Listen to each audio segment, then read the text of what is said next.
आज इसी पे चर्चा जारी रखें। देखिए, कम ये नहीं कहा जा सकता, क्योंकि अध्यात्म में 3 मार्ग हैं। उन 3 मार्ग पर कोई न कोई चल रहा है।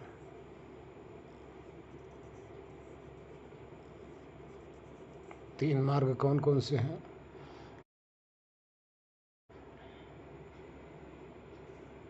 पहला मार्ग है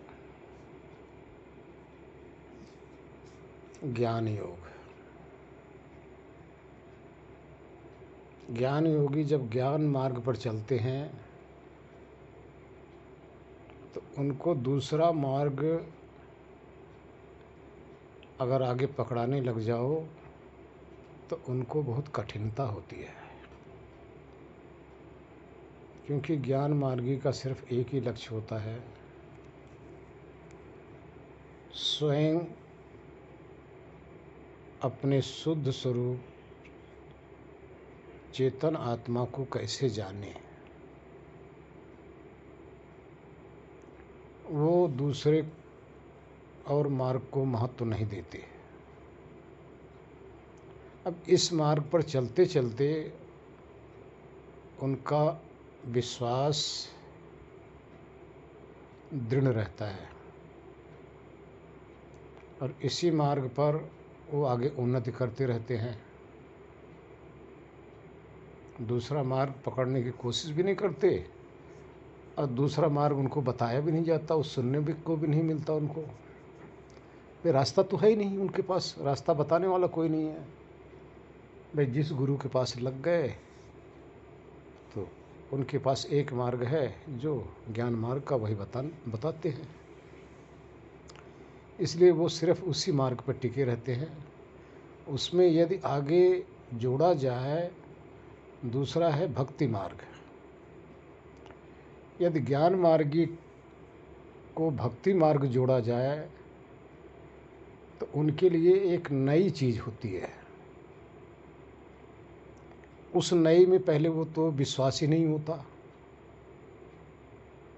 क्योंकि उनको तो यही सिखाया गया है ना कि आत्मा के सिवा कुछ है ही नहीं। जब आत्मा के सिवा कुछ है ही नहीं उनकी दृष्टि में, तो ये उनकी दृष्टि बदलना बहुत ही कठिन है। कठिन नहीं, अति कठिन है। तो भक्ति मार्ग क्या है? भक्ति मार्ग आत्मा से अतिरिक्त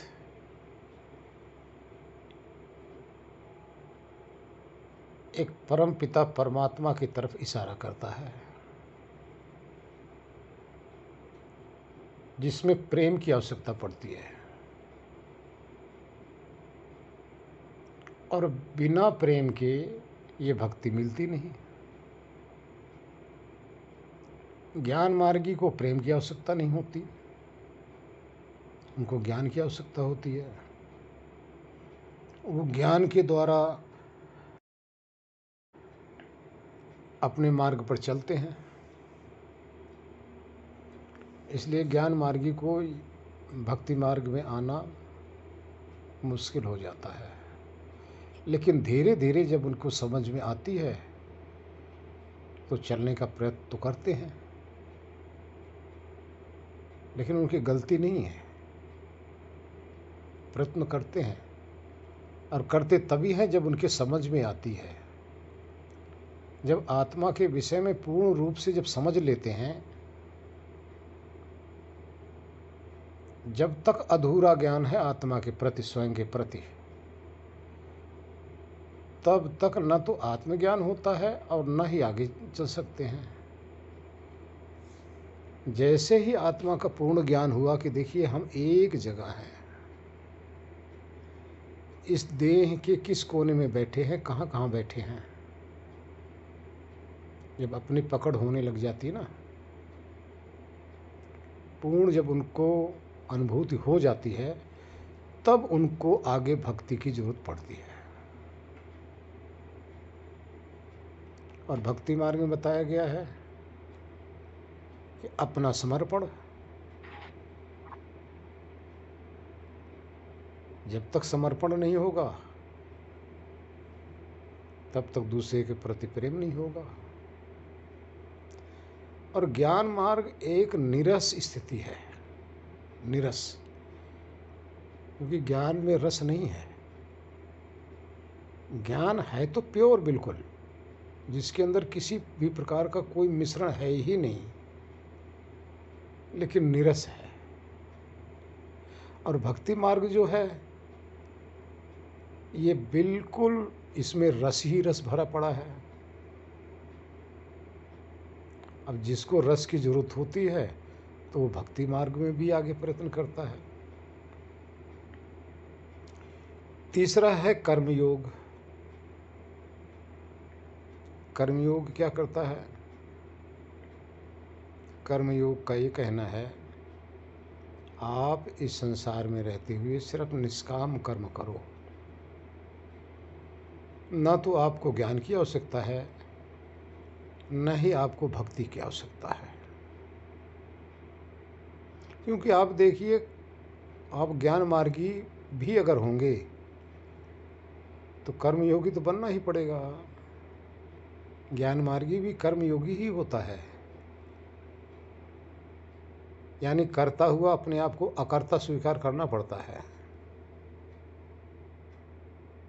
और कर्मयोगी वो अपने आप को कर्ता स्वीकार करता है। उसको पता है कि हमारे कर्म का फल मिलेगा ही मिलेगा,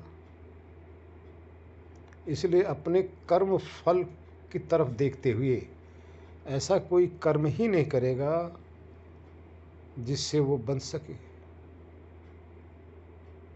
बंधन वाली रस्सी वो तैयारी नहीं करेगा, छूटने वाली रस्सी वो बनाई जा रहा है। अब ये 3 प्रकार के मार्ग हैं हमारे सामने। कोई कहता है कर्म योग से अगर चलोगे तब भी बेड़ा पार हो जाएगा। कोई कहता है ज्ञान मार्ग से चलोगे तब भी बेड़ा पार हो जाएगा। कोई कहता नहीं, भक्ति योग से चलोगे तब भी बेड़ा पार हो जाएगा। लेकिन हमारा विचार कुछ और है।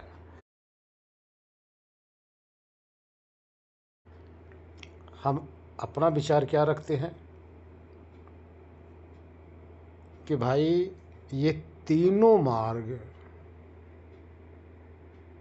अपने में अधूरे हैं। ज्ञान मार्ग भी अधूरा है, भक्ति मार्ग भी अधूरा है, और कर्म योग भी अधूरा है।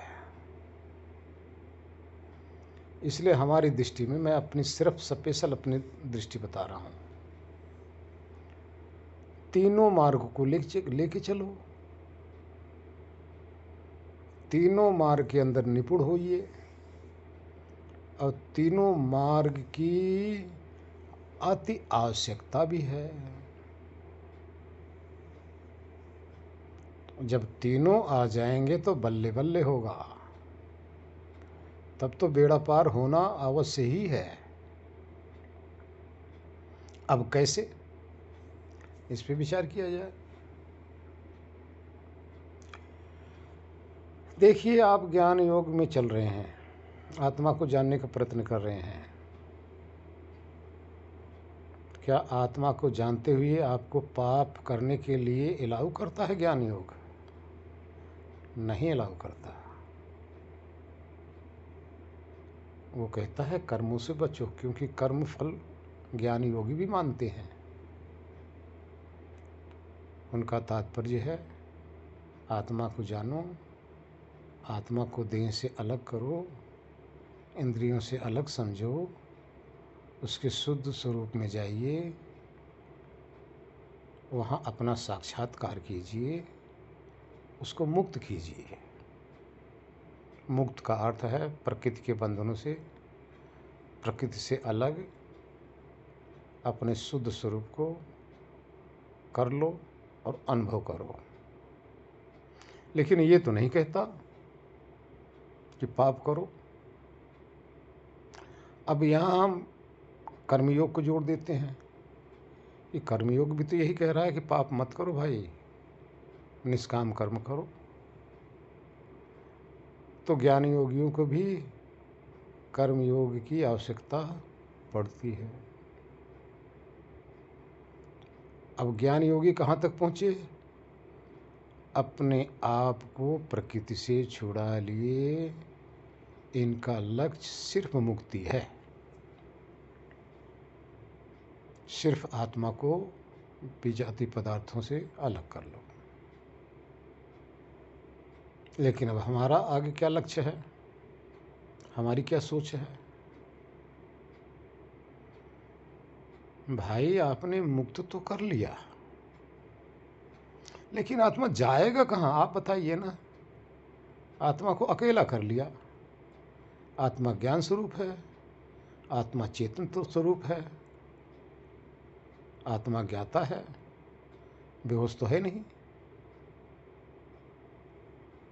आत्मा एक एक्टिव चेतन पदार्थ है।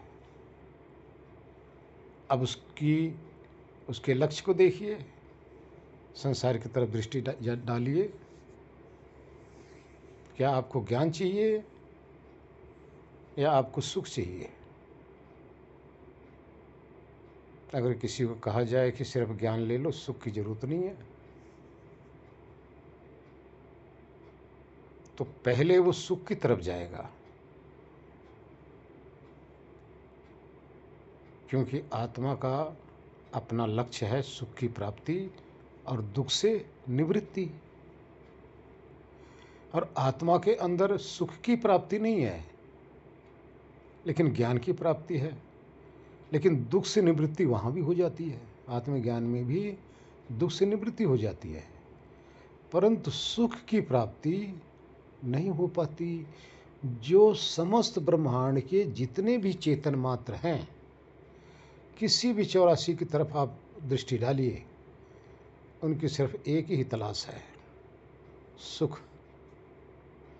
आप अपने से लगा लीजिए, अगर आपको सत्संग में सुख न मिले तो आप दोबारा आएंगे नहीं, आपको बुरा लगेगा तो दोबारा आप ज्वाइन ही नहीं करेंगे।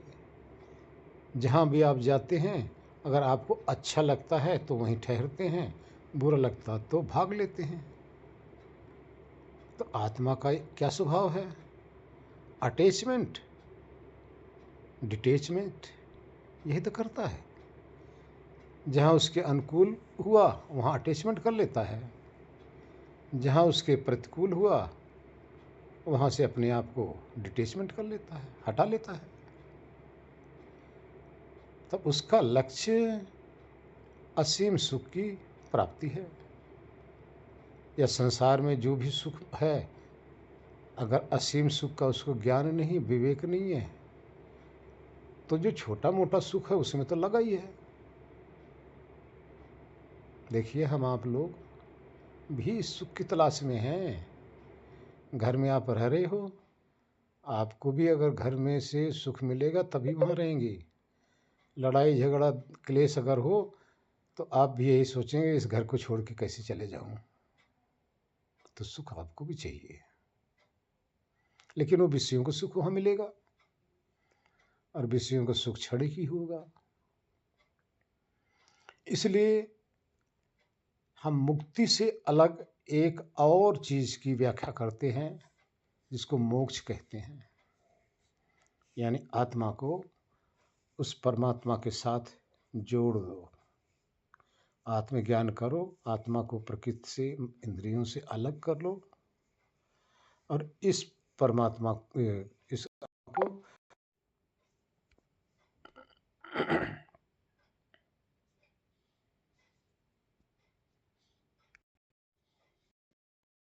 जी, इस आत्मा कट गया था।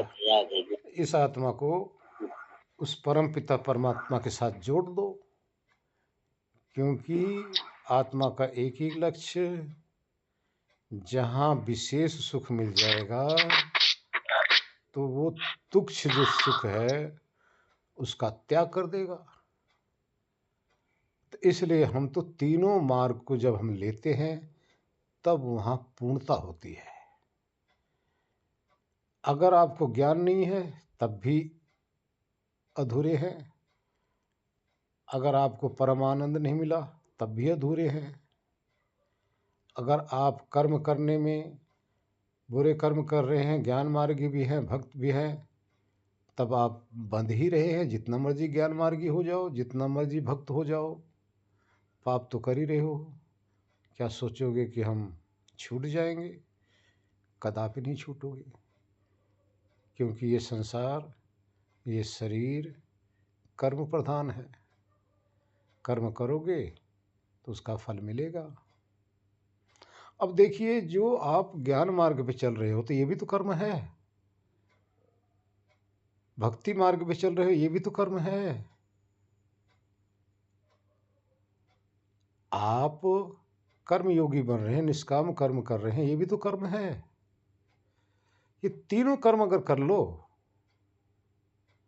तो इसका फल कौन नहीं देगा? परमात्मा तो ऐसा न्यायकारी है, ऐसा दयालु है, एक जज हैं। उन्होंने वही करना है जो आपने किया हुआ है, सिर्फ उसका फल देना है। अपने पास से उन्होंने कुछ नहीं देना। परमात्मा को,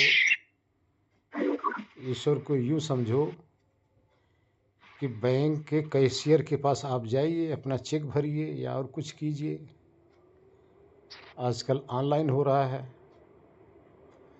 भैया, जब आपके अकाउंट में पैसे आपने कमा के उसमें डाले होंगे, तभी तो बैंक का कैशियर आपको पेमेंट देगा। जब होगा ही नहीं तो क्या देगा?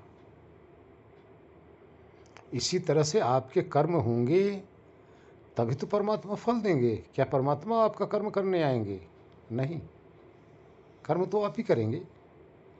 परमात्मा सिर्फ आपके जैसे बैंक का कैशियर आपके पैसे को ही आपको देता है, अपने पैसे को नहीं देता।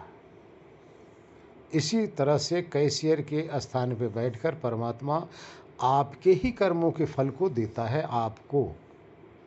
वो दूसरे को नहीं बांटेगा और अपनी तरफ से कुछ करेगा भी नहीं। ये सारे कर्म हैं। भक्ति योग भी कर्म कोट में आता है, ज्ञान मार्ग भी कर्म कोट में आता है, कर्म योग भी कर्म कोट में आता है। तो इसका फल तो क्यों नहीं मिलेगा? संसार में आप कर्म करोगे, पाप पुण्य करेंगे तो उसका भी फल मिलेगा। हाँ, परमात्मा एक विशेष कृपा करता है। आप कर्म योग में लगे हैं तो आप ज्ञान योगी बन जाएंगे। यहाँ परमात्मा आपको अलग से कुछ नहीं देगा। कर्म योग करेंगे तो आपके कर्मों का फल मिलेगा, विशेष आपको कुछ नहीं मिलेगा। लेकिन जब भक्ति मार्ग में आप आएंगे, परमात्मा के समर्पित हो जाएंगे, तो परमात्मा यहाँ पर एक विशेष चीज़ आपको देता है। वो विशेष कृपा होती है। जो भक्ति आप परमात्मा की कर रहे हो, तो ऐसे भक्त योगी को ही परमात्मा अपना आनंद स्वरूप प्रकट करता है, दूसरे को नहीं। ना तो कर्म योगी को अपना आनंद स्वरूप प्रकट करता है, ना ज्ञान योगी का अपना आनंद स्वरूप प्रकट करता है। ये सिर्फ भक्त योगी के लिए ये विशेष कृपा परमात्मा की है।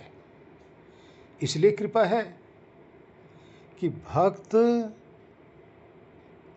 अपने को इतना महत्व नहीं देता।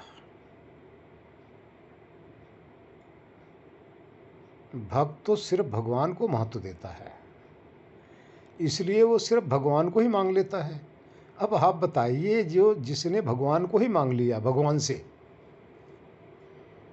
तो क्या रह गया उसके पास? शेष क्या रह गया? कमी क्या रहेगी? तो भगवान की सारी संपदा भी उसकी हो गई और भगवान भी उसके हो गए। और ज्ञान योगी क्या कहता है कि भाई भाई मैं अपने आप को जान लूँ, वो तो भगवान को मांगा नहीं। कर्मयोगी क्या करता है? वो कहता है मैं अपना कर्म करूँगा, मैं बचूँगा बस, उसने भगवान को मांगा नहीं। तो जो भगवान के भक्त होते हैं वो भगवान से भगवान को ही मांग लेते हैं, परमात्मा से परमात्मा को ही मांग लेते हैं। जब परमात्मा आचार्य जी हम तो काफी दिनों से आचार्य जी हम तो काफी अभी कुछ कमी है, क्योंकि ये काम परमात्मा का है। अपने आप को समर्पित करना उनके अधिकार क्षेत्र में आता है। ये न हमारे क्षेत्र में आता है, न आपके क्षेत्र में आता है। वेद के अंदर एक मंत्र है, मैं आप लोगों को बताऊं कि कोई भक्त कितना भी चाहे परमात्मा से प्रेम करना, कितना भी परमात्मा से प्रेम करता हो, जब परमात्मा ही उस भक्त को वर्ण कर लेते हैं, चुन लेते हैं, तो ऐसे भक्त के हृदय में परमात्मा अपने आनंद स्वरूप को उड़ेल देते हैं। तो हो सकता है और थोड़ा सा परिश्रम करो, देर है अंधेर नहीं। एक कहानी और आपको बता दूं। एक बार कोई भक्त भगवान का भजन ही कर रहा था, काफ़ी सालों से लगा हुआ था। एक पीपल के पेड़ के नीचे या बरगद के पेड़ के नीचे बैठकर वहाँ साधना करता था। भूख लगती थी, गांव में जाके 2 रोटी मांग के खा के आके बैठ जाता था। तो एक दिन नारद मुनि घूमते घूमते वहाँ आ गए, अपनी अलग जगाए। वो भक्त उठा तो नारद मुनि कह रहे हैं कि मैं भगवान के पास जा रहा हूँ, तुम्हें कुछ भगवान से कहना है? बोला हाँ, बस इतना ही पूछ के आना भगवान से, मुझे भगवान की प्राप्ति कब होगी। नारद जी चले गए। कुछ दिनों के बाद में फिर नारद जी आ गए, फिर देखे वो साधना में रत था। नारद जी फिर उसको आवाज़ दिए, आँख खोला तो वो भक्त कह रहा है भगवान से, आपने हमारे विषय में पूछा, कब मिलेंगे?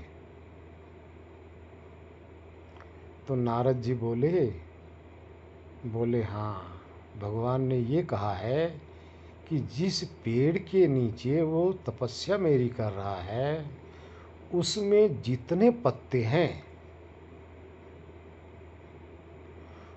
उतने वर्ष बाद हम उसको मिलेंगे। इतना सुनते ही भक्त खड़ा हो गया, नाचने लगा, डांस करने लगा, परमात्मा की याद में तड़पने लगा, करा वाह हे प्रभु, धन्य हैं हम। अब हमें एक उम्मीद हो गई, आपका संदेशा आ गया कि आप मिलोगे तो सही, चाहे लाखों वर्ष बाद क्यों ना मिलो, लेकिन आप मिलोगे तो सही। अब मुझे तो आपकी उम्मीद बढ़ गई, अभी तो उम्मीद नहीं थी। ऐसा भक्त, उसके अंदर एक आशा की किरण जगी, मिलेंगे, क्योंकि प्रभु का संदेशा आ गया है। अभी कब मिलेंगे ये प्रभु के हाथ में है, लेकिन हम अपना कर्म तो करते रहे, अपनी साधना में हम भी निमग्न रहेंगे। प्रभु मिलेंगे, लाखों पत्ते उसके अंदर होंगे, उस पेड़ के अंदर। उसका कहना है कि हम लाखों वर्ष इंतजार कर लेंगे, लाखों जोनियों में जाकर, लाखों शरीरों में जाकर भी हम इंतजार करेंगे, क्योंकि परमात्मा ने संदेशा भेज दिया है कि हमें अवश्य ही मिलेंगे। ऐसा सुन के वो गदगद हो रहा है, नाच रहा, प्रसन्न हो रहा है। यदि दूसरा साधक यहाँ पे हो, वो हताश हो जाए, रोने लग जाए, वो अपनी साधना को देखने लग जाए कि मैं तो इतने सालों से साधना कर रहा हूँ और फिर भी परमात्मा ने ऐसे शब्द भेज दिए, कहला दिए कि जितने पेड़ के पत्ते होंगे उतने साल के बाद, तो दूसरे तो हताश हो जाएं। लेकिन प्रभु भक्त कभी हताश नहीं होते। वो प्रभु के प्रेम में ही रोते हैं, जगते हैं, तड़पते हैं, एक उम्मीद बनी रहती है। एक और आप लोगों को बात मैं बता दूं, जितना जुदाई में आनंद आता है ना,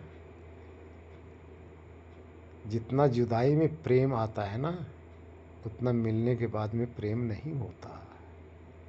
मिलने के बाद तो बस एकाकार हो जाओ, रस में डूबे रहो।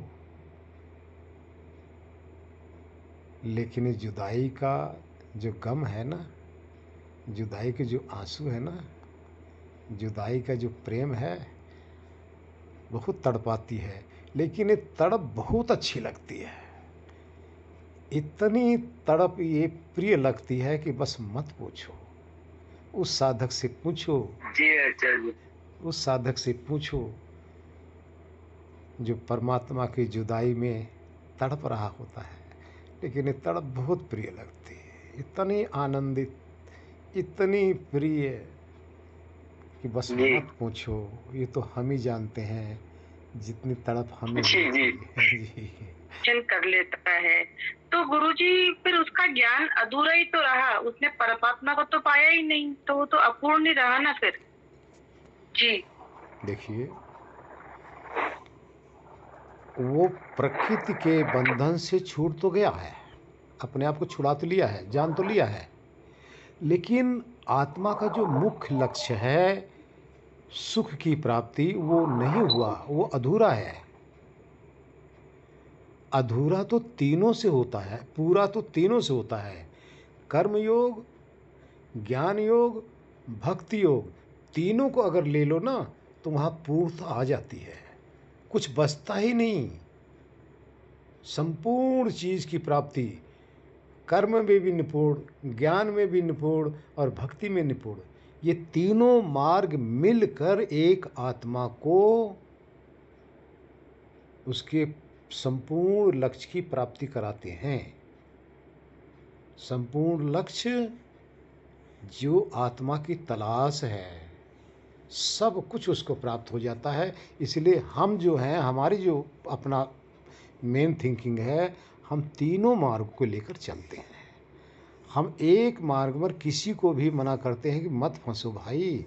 हाँ, जब तक एक मार्ग पर आप निपुण नहीं हुए हैं तो दूसरे मार्ग पर मत चलो, क्योंकि एक मार्ग को पहले उस पर पूरे हो जाओ, फिर दूसरे मार्ग को पकड़ो, फिर आगे आगे देखो होता क्या है। अब जैसे आप लोग पहले आत्मज्ञान ही कराया गया ना, पहले शरीर से, इंद्रियों से अलग आपको अनुभव कराया गया ना। अब अनुभव करने के बाद में आपने इतना तो जान लिया कि मैं ये आत्मा ही हूँ, मेरे में प्रकृति नाम की कोई चीज़ नहीं। अब आपको जो आगे की भी जो तलाश है, अब उसमें ले जाने की कोशिश कर रहे हैं कि अब उस परम आनंद स्वरूप में आप गोता लगाइए। तब देखो ज्ञान भी, भक्ति भी, प्रेम भी, कर्म भी, क्या मौज आता है, क्या मस्ती आती है। हम तो तीनों में चल रहे हैं, बता रहा हूँ, 52 साल से हम लगे हैं। कभी ज्ञान मार्ग भी थे, कर्म योगी भी थे, फिर भक्ति योग में भी हैं 32 साल से। तो हम तीनों को लेके चल रहे हैं।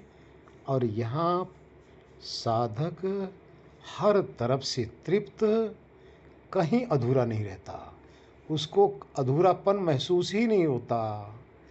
किसी के पास बैठेगा, ज्ञान योगी के पास बैठेगा तो ज्ञान की चर्चा करेगा, भक्त योगी के पास बैठेगा तो भक्ति की चर्चा करेगा, कर्म योगी के पास बैठेगा तो कर्म योगी का चर्चा करेगा, क्योंकि पूरा हो चुका ना तीनों में।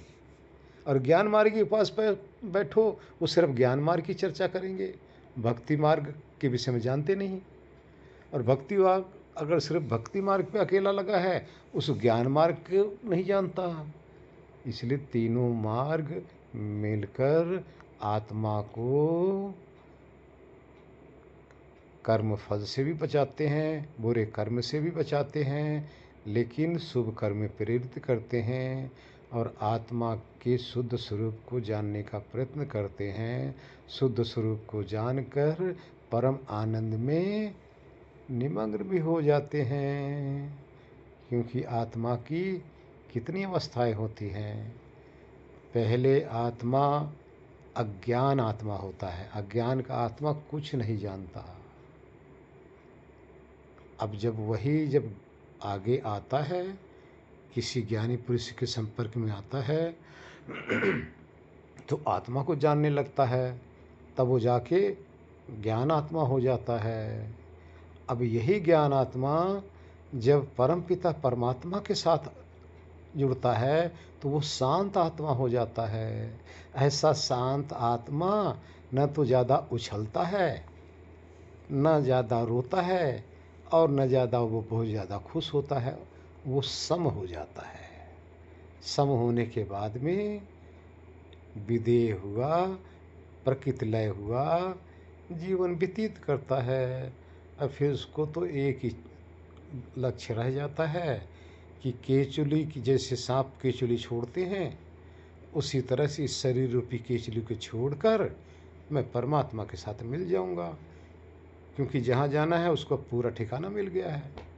अपने ठिकाने में बैठा है, अभी यहाँ आता जाता है, तब जब परमानेंट हो जाएगा तो आना जाना बंद, परमानेंट वहीं ठहर गया। हरिओम। भाई जो सर्वज्ञ है, इतनी महान शक्ति है, वो दूषित हो जाएगी मन के कारण से? नहीं, इसलिए वो अपने आप को ही परमात्मा मानते हैं।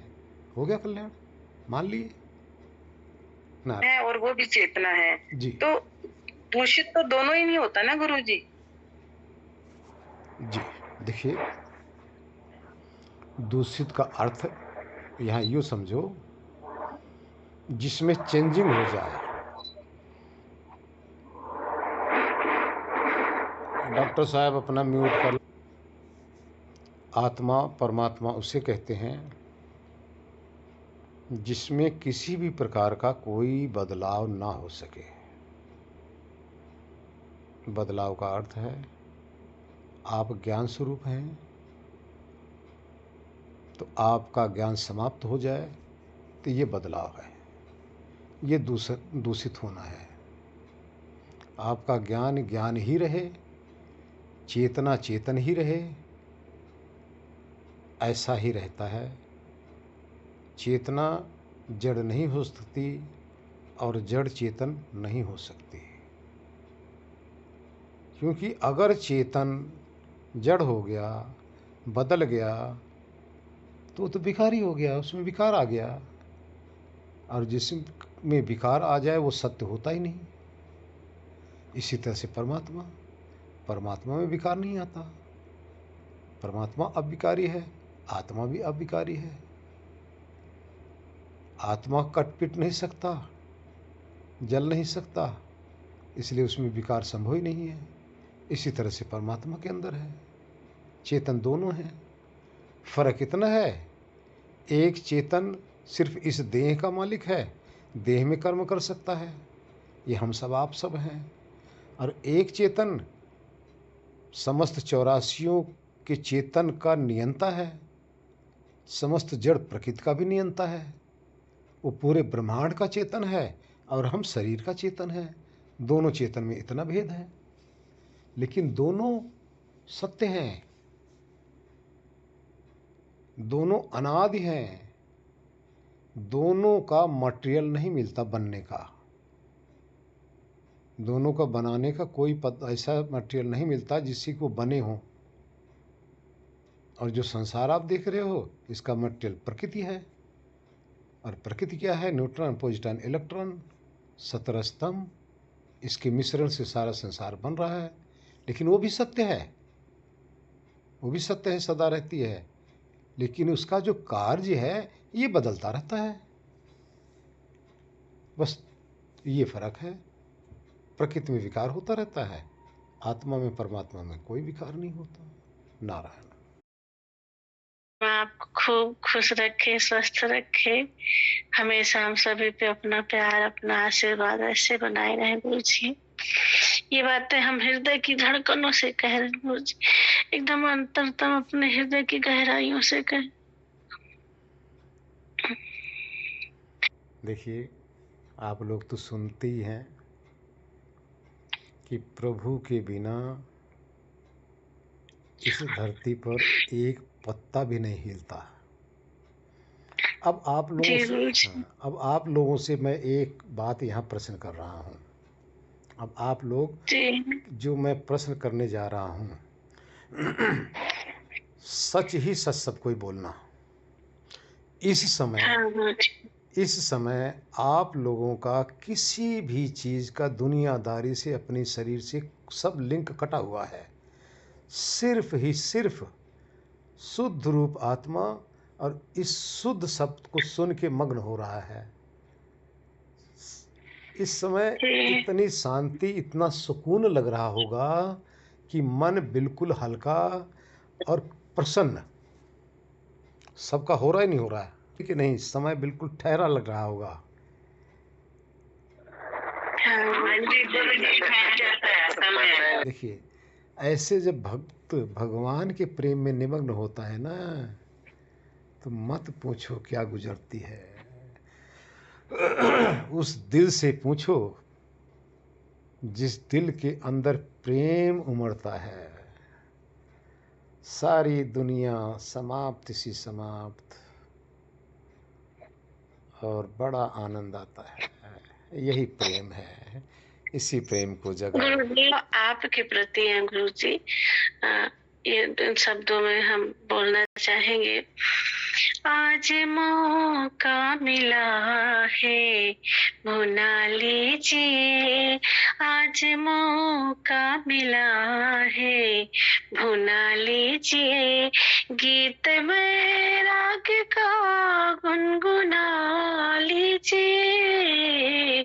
गीत वैराग्य का गुनगुना लीजिए। आज मौका मिला है, भुना लीजिए। और कहते हैं, मिलता है साधु संगत बड़े भाग्य से। तो ये हम सभी का अतिशय सौभाग्य है कि पूजनीय गुरु जी के जैसा महान व्यक्तित्व हम सभी के बीच में उपस्थित है और अपना आशीर्वाद बरसा रहे हैं। मिलता है साधु संगत बड़े भाग्य से, इनको सुन कर नहीं अनसुना कीजिए। इनको सुन कर नहीं अनसुना कीजिए। गीत वैराग्य का गुनगुना लीजिए। आज मौका मिला है, भुना लीजिए। पुण्य के फल का परिणाम है सामने। हम लोग कहीं अपने जीवन में कुछ अच्छा करते हैं, प्रेम करते हैं, प्रभु की भक्ति करते हैं, उसका परिणाम है ये समय, ये अवसर, स्वयं परमात्मा स्वरूप आदरणीय गुरु जी का उपस्थित होना। पुण्य के फल का परिणाम है सामने। मिल गए है गुरु जी, वंदना कीजिए। मिल गए है प्रभु जी, अर्चना कीजिए। गीत वैराग्य का गुनगुना लीजिए। आज मौका मिला है, भुना लीजिए। अब इसमें जो जैसा पात्र है वैसा उसके भीतर जा रहा है, प्रवेश प्रभाव पड़ रहा है। तो खेल श्रद्धा का है और विश्वास का। कितने सुंदर शब्द हैं। खेल श्रद्धा का है और विश्वास रस का, मन को मंत्रों का एक गुनगुना दीजिए, मन के मंत्रों का एक गुनगुना दीजिए, गीत बैराग्य का गुनगुना लीजिए, आज मौका मिला है बुना लीजिए। जाने कितने जन्म से भटकते रहे, जाने कितने जन्म से भटकते रहे, इस जन्म में तो बिगड़ी बना लीजिए, इस जन्म में तो बिगड़ी बना लीजिए, गीत बैराग्य का गुनगुना लीजिए, आज मौका मिला है भुला लीजिए। होना निश्चय पाप है, पाप से आपको, अगर हम ऐसे महान हस्ती के चरणों में है तो हमें निष्पाप हो जाना है, मन को बिल्कुल से विकारों से रहित कर देना है। अगर ऐसा नहीं हुआ तो फिर हमारा यहाँ उपस्थित होना व्यर्थ हो जाएगा।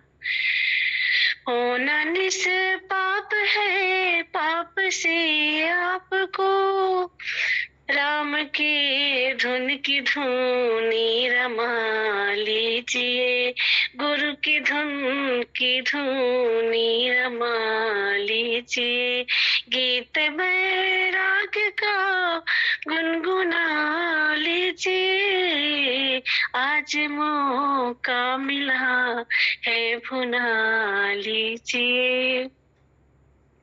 होना है मुक्त संसार से साथियों, होना है मुक्त संसार से साथियों, तो हृदय से प्रभु वंदना कीजिए, तो हृदय से गुरु वंदना कीजिए, गीत बैराग्य का गुनगुना लीजिए, आज मौका मिला है भुना लीजिए। आगे बहुत ही संवेदनशील शब्द है कि जो क्षण हमें अभी मिला है कल का नहीं पता, क्या पता कल ये अवसर मिले ना मिले, क्योंकि कोई जानता नहीं है कल क्या होना है, कल हमारे हाथ में नहीं है, हाथ में तो यही अवसर यही पल है। क्या पता कल ये अवसर मिले ना मिले, डोर जीवन की प्रभु को थमा दीजिए, डोर जीवन को प्रभु को थमा दीजिए, गीत वैराग्य का गुनगुना लीजिए, आज मौका मिला है भुना लीजिए, मन को निर्मल रखो गंगा जल की तरह, मन को निर्मल रखे गंगा जल की तरह, बुद्धि को भक्ति में यमुना कीजिए, बुद्धि को भक्ति में यमुना कीजिए, गीत बैराग्य का गुनगुना लीजिए, आज मौका मिला है भुना लीजिए, आज मौका मिला है भुना लीजिए। बोलिए श्री सद्गुरुदेव भगवान की जय, सच्चिदानंद भगवान।